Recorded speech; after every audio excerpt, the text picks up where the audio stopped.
Hello, welcome to Timber Warrior University. My name is RJ Runyon. I'm the safety director here, and we're going to talk in the TCIA book of best practices for crane use in arboriculture. So that would be page 93 of your book.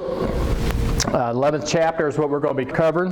The reason everybody is here today is to try to take some confusion out of the definitions of crane use in arboriculture with TCIA and OSHA, what they all say in the definitions. That's where we're going to start, is with the definitions. The difference between certified and qualified, best practices of crane use, requirements, some safety. What does OSHA say about all this? OSHA changed the ruling in December 2018, and so that's specifically what we're going to address and make sure we're all on the same page with it, and that's why we're here for the training. And that's self-explanatory. First of all, we must be 18 years of age to be a crane operator. A certified operator, the definition of that means you're nationally accredited. You have a designation from NCCCO or NYSER or CIC. So you have taken a written exam, and also you have taken a practical exam to show your knowledge of the equipment. A qualified operator with us, what we're going to be looking for is somebody who's had experience, their knowledge of the job work, also the hazards and tree work specifically would make them a qualified crane operator. So just because an operator is certified does not necessarily mean that they're qualified for arboriculture. That's what we're looking for, is qualified operators in arboriculture. According to OSHA in subpart CC of 1926, OSHA declared that everybody needs to be a certified operator. We are exempt from that. As long as the only thing we are doing is just tree work, and we never pick anything that could be considered to be construction, such as signs or air conditioners or trusses, anything like that would be construction, then it would fall underneath the OSHA rule. But for us, remember, it's just a qualified operator is what we're looking for. Some of the key factors of the qualified operator is going to be that the safety ultimately is going to rest on his shoulder. He's the one that has to be safe operator for arboriculture with that piece of equipment. He must be familiar with all the controls, and he must know the potential hazards, specifically with tree work. That makes him a qualified operator in our career. Only a qualified crane operator should be used during tree care operations.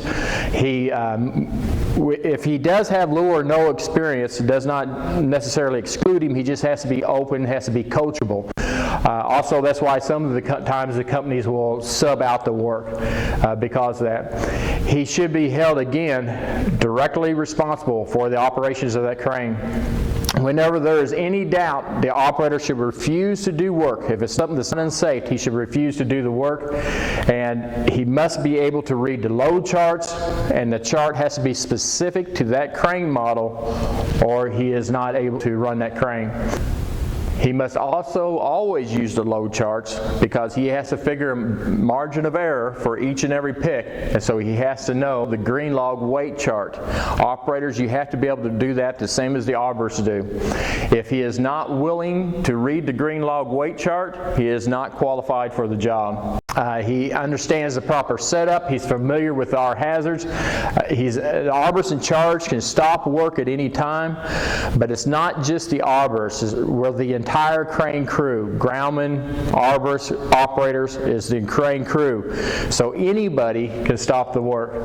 They're going to use relatively large margins of safety. We talked about a little bit. We'll get into more into detail of these things. I'm just going over an overview of this now.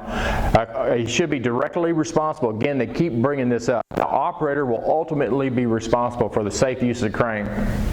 So he will know all the critical components, hardware, also possess the ability to perform all the inspections of not only the crane and its components, the load indicators, that type of thing, but also rigging. So arborist, if you put rigging on his hook, he also will be able to inspect your rigging too. So he's going to be able to set everything up to ANSI Z133, which also would be manufacturer specifications for that machine. His ability to read and understand understand all of his load charts, his load indicators, and also the hand signals. Normally there's a placard on every machine that looks something like this. This is something that everybody should know. The reason being, in case there's anything that goes wrong with your handhelds, your electronic devices, your hands-free devices, anything goes wrong, battery's dead or anything like that, we always have this fail-safe we can come back to. We always go back to hand signals. That's why everybody needs to know it. Familiar with the potential hazards, specifically with tree work. And he's also going to be able to estimate the green log weight chart here. He's going to be able to use that. So it's just not his load indicators that he's going to be looking at, it's also the green log weight chart. We want him familiar with it so the feedback between the arborist and him all coincides with each other. Everybody's on the same page. If he is not willing to use that or do that, he's just going to go with his load indicator alone, he is not qualified to do the job. That chart, you'll see it in your book on page 168. Everything I'm going through, this is not going in order in chapter 11, but things that specifically that are not in chapter 11, I will address and tell you what page they're on. This is kind of self-explanatory for the operators, but for the rest of us, we have to remember we never ever shock load the crane. And for the rest of us also, we look at this scenario here. This is a 22-ton crane. If it's configured in a certain way, he's got a 6-part line here, he's got all these blocks and all. It's a potentially a 22-ton crane. In a best case scenario, he has to pick the weight basically right at his outriggers, then it's a 22-ton crane. Normally for us, because that system is a lot slower than this one, a single part line, but look what has happened to his lifting capacity when we go to single part line. So it's greatly reduced. That's what he's looking at, what we're talking about with the load charts. And then it'll depend on his radius, what distance he is, it'll be derated for more from that. Another thing I want to point out is he's got, we're talking about the operator, he's got all of his 2 blocks and everything, he knows all that. Arborists also be aware it's going to be potentially what type of rope that crane is reeved with to how much his capacity will be, what he'll be able to pick. Okay, so he will figure the margin of error and he'll let you know, say for example your chipper is 80 foot. Your tree might only be 60, but the chipper is 80 foot. He's going to go off of 80 foot at his capacity at that radius of when he figures your margin of error. Also, arborists, when you're estimating what size crane to use, remember it depends on what type of crane, how it's set up. It's always measuring from the center pin. So in this case with this boom truck, he's lost 20 foot from your job site already if he backs into the job. So always remember that. Measure with a tape measure, get an accurate reading to know what size crane that you need. Margin of error, they just do a figure there for you, but the important part here is what ANSI says, the margin of error. In your books on page 98, top right corner, you'll see where it lists 80% is your margin of error, what the crane is derated to. That is for construction. In arboriculture, we use 75%. TCIA has already started a revision with this. The books are just not out in print yet. We have the old books here. So you want to mark through 80%. That is construction. That's not with arboriculture. Arboriculture is always 75% we derate the crane to from its load chart. And then also, if we put it on the hook, it'll be derated to 50%. So 75% instead of 80. Another potential hazard that we have is electricity. This would be addressed at every single job site. Normally, we always think we can go 10 foot within the power lines. That's really truly a misconception, because the same way the crane, being a 22-ton crane, that's best case scenario, 10 foot minimum approach distance is a best case scenario. So as you can see here, we could potentially be a whole lot further away than the 10 foot. It just depends on how much energy is in the conductors. And remember, all conductors are energized unless deemed otherwise. They have been tested, that they are grounded. So as far as we know, to begin with, all of them are energized. The 10 foot for us, the minimum approach distance is 10 foot. Normally, in the best case scenario, would be a service line going to a home. That would be where our 10 foot. Anything else specifically will have to be addressed at each and every job. The qualified arborist has the right to stop work at any time he sees any type of hazard. All of us here are qualified to stop work on a crane job because we're the entire crane crew. Anybody on the crew is authorized to stop work and shall stop work. We've had in the past where an individual did not stop work when the entire crew told him to, and he did not stop. So we are all authorized and we will stop work. So now to get more into bringing it together of the entire crew, because we want to avoid this, and the number one way we're going to avoid this is communication. So the arborist role, again, you're going to read the green log weight chart. You're going to estimate the weight. You're going to be talking to the crane operator. The crane operator is going to be looking at his load indicator, and together with that communication, you're going to get it narrowed down where you keep getting exact, as close to exact as you can, and clear communication every time. Remember, operators, 75%. This is not construction. Arboriculture, 75%. But OSHA, what they say is no man can get on the hook. It's illegal in all 50 states. But with us, under certain conditions, there's no other feasible, safe way an arborist can get on the hook. So let's look at them conditions, how the procedures, how he can get on the hook. First of all, he has to have an anchor point from his climbing line into his saddle on or above the hook. That cannot interfere with any function of the crane's components. Secondly, he's going to have none of the crane components can interfere with him, or he cannot interfere with it. He has to have a secondary point of attachment on or above the crane hook. So he has to have 2 points of attachment. His rigging cannot interfere with the crane cannot interfere with him. So let's go back to Mr. Vickerson's picture, and we'll see that he has his climbing line above the hook. So essentially what he did by doing that, this is a single part line, this is an overhaul ball, headache ball, or pill. I would refer to this one in this case. But when his weight is hoisted, it moved all this rigging from the crane away from his body, away from his rigging. He has a secondary point of attachment into the hook, his lanyard's into the hook. And so when the cranes hoist him up, everything's free, nothing interferes with the other components, so he's 100% according to definitions of ANSI Z133. Again, continual communication, especially when he's being hoisted, because being hoisted is a critical lift. There has to be paperwork to document that because of OSHA standards. OSHA says it's illegal. We have to have the paperwork. We have to document it. So there has to be clear communication. Every pick can be a critical pick in arboriculture. So that's why if anything goes wrong at all with your two-way radios or any of that type of communication, we always have the hand signals to fall back on. That's why the entire crew has to know the hand signals. So some of the components of a qualified operator is he will remain at the controls at all times. Not just when the arborist is attached. When any load is attached, the operator always has to be at the controls. Whenever the arborist is being hoisted, he will not exceed 100 feet per minute. There's no sudden starts, no sudden stops.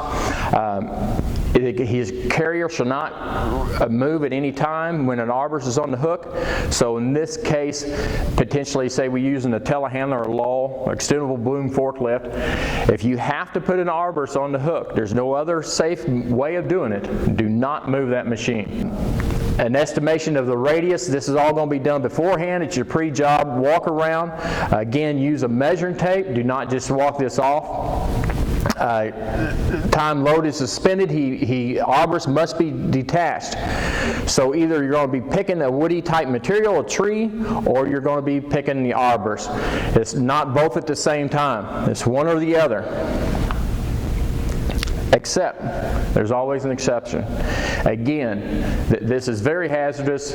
ANSI's begging us, please use a second crane, aerial work platform, anything else, redirect into another tree, anything that you can do besides do this, where you're picking, where you have to come down with the wood at the same time. We'd never want to do that. So if we do, remember that your weight is going to be reduced to 50% of the load capacity of your chart at your radius.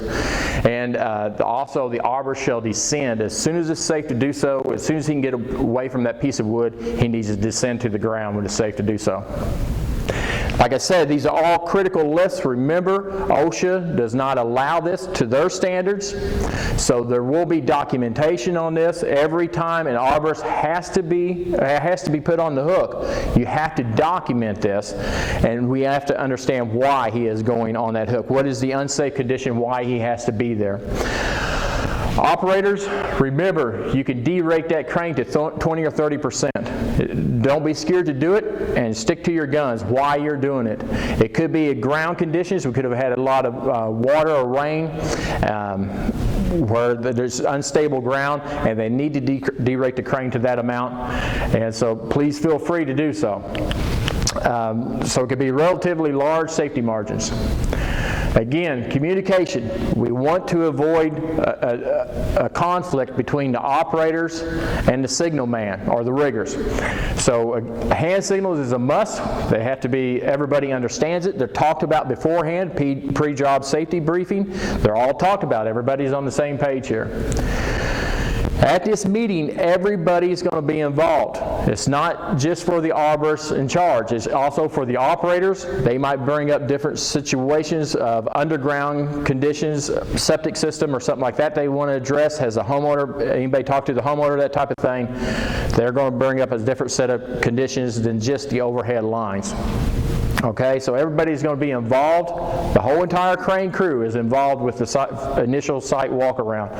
But with us here at Timber Warriors, it's not each day, it's each and every shift. We inspect everything.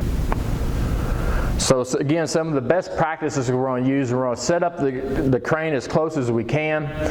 They must be located on stable ground.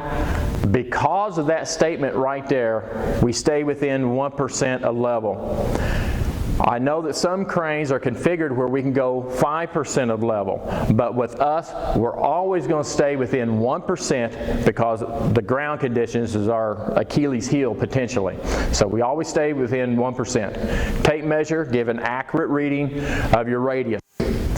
Inspect the rigging, again we talked about that. Also your switches, 2-block. Determine the conservative weight, your hoisting capacity. Always make a dry run. After you run through everything, all your margin of error, everybody knows their position, then you make a dry run. Your center of gravity, it says here you can make certain hook and hanging directly above the center of gravity. The center of gravity is not just for the arborist to decide where that is. Operators, you're looking at a different angle, you can help him out. Groundmen, you're looking at a different angle, you can help him out also. So typically we'll start at the top. You'll start with the lower or upper branches and start working your way down. If you find yourself, again, working beyond the limits, move your crane closer. Nothing says you have to set it up just one time. Do it again. Do not reduce the planned safety factor. Don't let nobody intimidate you. Use a reasonable margin of safety. Seat the sling in the bow. Make sure that the safety latch is not only shut, it has to be locked out with us. It has to have some type of a cotter pin or locking device to lock the safety latch closed. Use a sling and a hitch. Balance the load, multiple legs. This will also help you with your center of gravity. Start and stop slowly. We can address all these. Keep personnel clear of lift area. Also be aware of your hazards of traffic control too. Your counterweights, where are they at? That's why we do the dry run. Do not allow crew members under suspended loads. Whenever you're coming to the landing zone, you need tag lines. Please put the tag lines on the load. Watch for boom drawdown. This is important, especially new when you're working with a new crew, new operator, whatever the scenario. once the boom comes under load and starts hoisting the weight, it'll have boom deflection. It'll want to flex down. So the wood will potentially grow away from the crane to get further out. So arborists, if you're in a tree and the operator is hoisting the wood for you, it has potential of growing the wood coming towards you. So the operator then would boom up. So always have, the same as on the ground, if you're felling a tree, always have an escape route. Always look around, know your surroundings, and have a way out in case the load comes closer to you. The operator, best practices, he will then boom up as required on each lift. He'll use caution with lifting operations. Again, he's looking 180 degrees behind him. He knows where his count weights are at. If we address this, we're going to stay within 1% of level, but potentially what they're talking about, if you're out of level, your load can potentially grow out further than your radius, what you originally had it planned for. The load swings. Do not make any lift in winds that exceed manufacturer specifications. Some of you all come from a construction site where you might have 25, 35 mile an hour winds, but at us, it's always manufacturer specifications is where we're going to be at. A qualified crew member should constantly monitor the outriggers. All of you all are qualified crew members. Again, we're working in wet conditions a lot of times. Once the lift occurs, it is too late to remedy any problems. So each time, remember, it's potentially is a critical lift. Everything has to be addressed. Our outriggers, are we on stable ground? Are we not? Arborists, let the operator hoist the weight. Let him pick it. So you're going to cut it in a way or in a manner that he's able to initiate the lift. You're never going to shock load him. You're never going to drop the load into him. So he will boom up. He will lift the weight. He will swing. He will take care of all of it. Crane movements from the hook upwards, we just talked about that. Being familiar with the equipment operating manual. This is all these are for qualifications. He's got the correct crane with the load chart. He's aware of all the site conditions. He's been involved from the very beginning with the site walk around, confirming the weight of the load. He's had that clear communication with the arborist, and he can look at the green log weight chart himself. He's always at the control, knows who his signal person is. There's a clear communication all the time. Never allow any attention to be diverted. Do not exceed manufacturer recommendations. Don't allow anybody else to intimidate you. Once you set up a margin of error, that's what it is. Be familiar with your hazards, specifically with tree work. That's qualified operator.